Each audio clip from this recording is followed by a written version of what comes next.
Plaintiff Ryan Terhune says he was a severe alcoholic, and at one point in his life, he was drinking a half a gallon of vodka by himself 7 days a week. Ryan claims he has since turned his life around, and he allowed the defendant to move in with him, but he's suing him today for unpaid rent and bills. Defendant Joshua Bushy admires Ryan and agrees that he's come a long way and has overcome a lot of obstacles to be the success story he is today.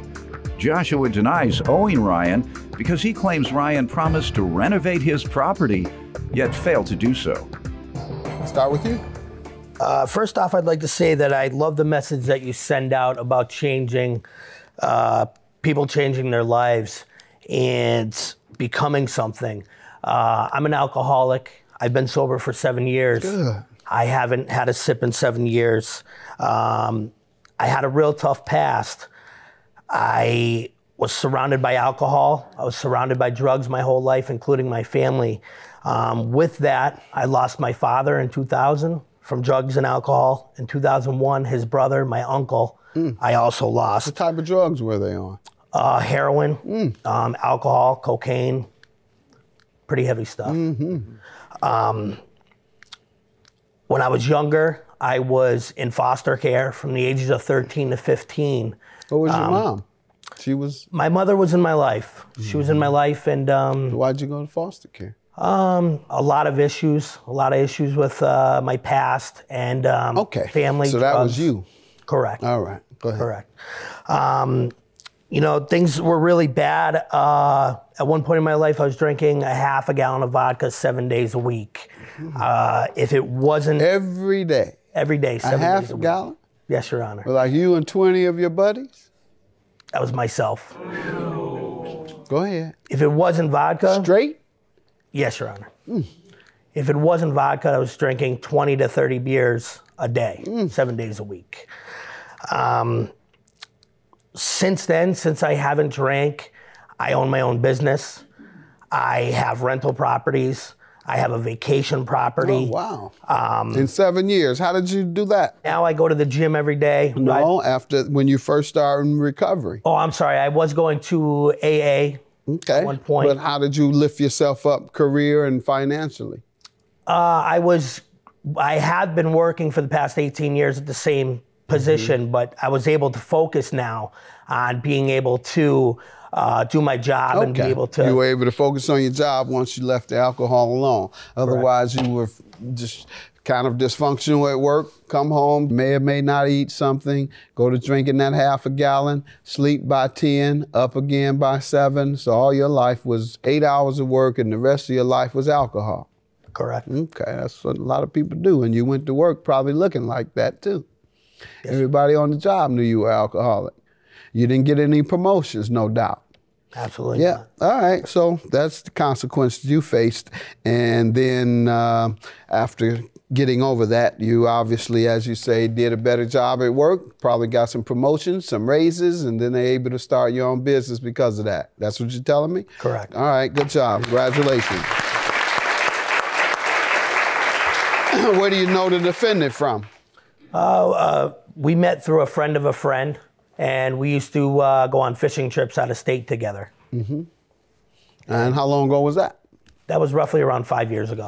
Okay. All right. And you all had a decent relationship up until, I guess, this rent you're suing him for? Correct. Defendant Joshua Bushy is being sued by his former landlord, who admits that he was such a severe alcoholic that he often drank a half a gallon of vodka a day. All right, let me hear from you. Give me some background, sir. Absolutely. Well, again, I will give Ryan credit. Credit is due for turning his life around, overcoming his obstacles. He's come a long way. Definitely financially stable, successful at this point, owns his own home, a lot of toys, owns his business. Likes the world to know it. And as he said, we had a friend of a friend. He's going on a lot of trips together, had a good relationship.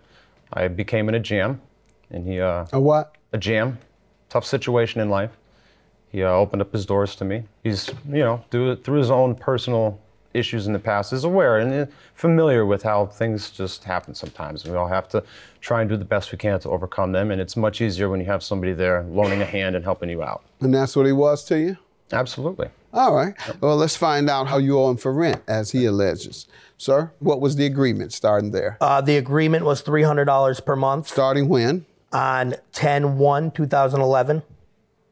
Okay. October of 11, $300 a month. Go ahead.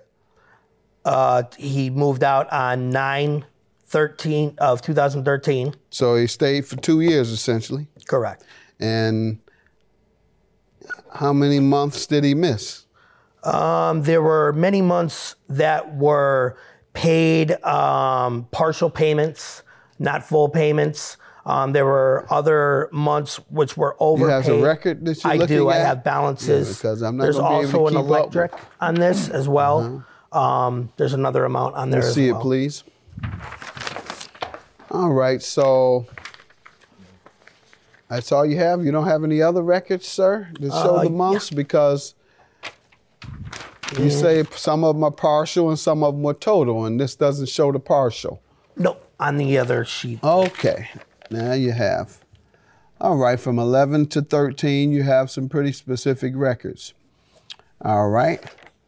And, sir, what do you say? He says and provides me with records that you owe $3,870, just like he's suing you for. He does give you credit for significant amount, over $1,000 or so. What do you want to tell me? Well, I have no paperwork to back up my side of it. Did poor record keeping. At the time I was living there, it was more of a friendship, trust-based payment Did you ever system. agree to pay? Upon moving in, yes.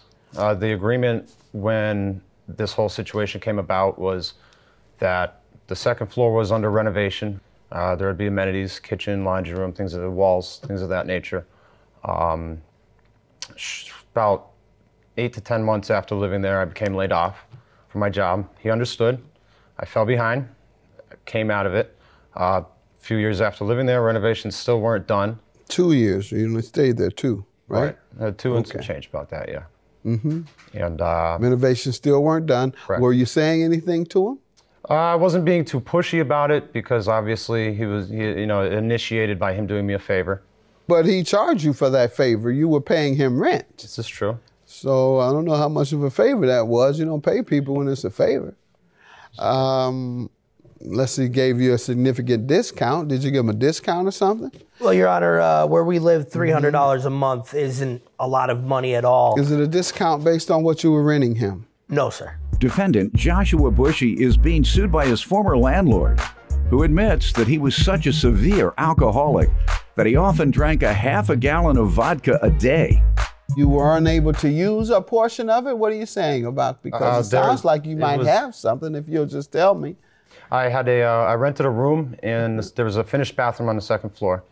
My possessions needed to be stored in a U-Haul. What were you promised, sir, for your $300? To start with, the room and the finished bathroom, and then it would extend from there, the bathroom, the kitchen. When was it going to extend? April. April would have been the date that the renovations were to be completed, 6 months from when I moved in. Okay.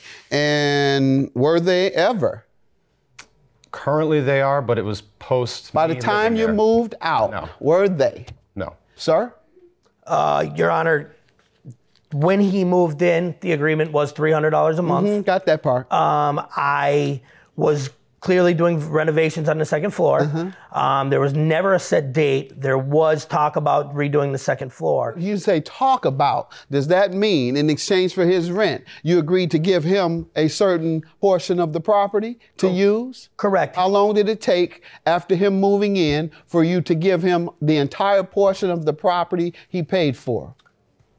He had it since day one. He had. No, you were renovating it, remember? Correct. But so he didn't have it since day one. I thought you meant what the original. No, we're talking about the time in which you said, I will be working on this property that you are paying for until such and such date. Did you give him a date for the renovation? I did not, no. What was he promised use of in exchange for his $300? A bedroom and a bathroom. Did he have access to a bedroom and a bathroom? Yes. During the entire amount of time? Okay, so he didn't have access to anything else. No. He wasn't supposed to have access. No. He was supposed to just walk in and out of his bedroom and in and out of the bathroom, no place else. Absolutely. Is that true? Is that your understanding? Oh, Not man, entirely, no. whatever, man. $3,870. I can't make your case for you. Judgment for the plaintiff. Have a good day. I'm in a better place now. This is time of the past. Now we can both move forward, move on with our lives. He can enjoy his renovated apartment. I can enjoy full amenity. I'm just happy to get my money, and I'm happy that he can move forward with his life and do what he's got to do, and this is all done and over with. Are you a victim of a crime and seeking restitution? If so, go to my website, askjudgemathis.com.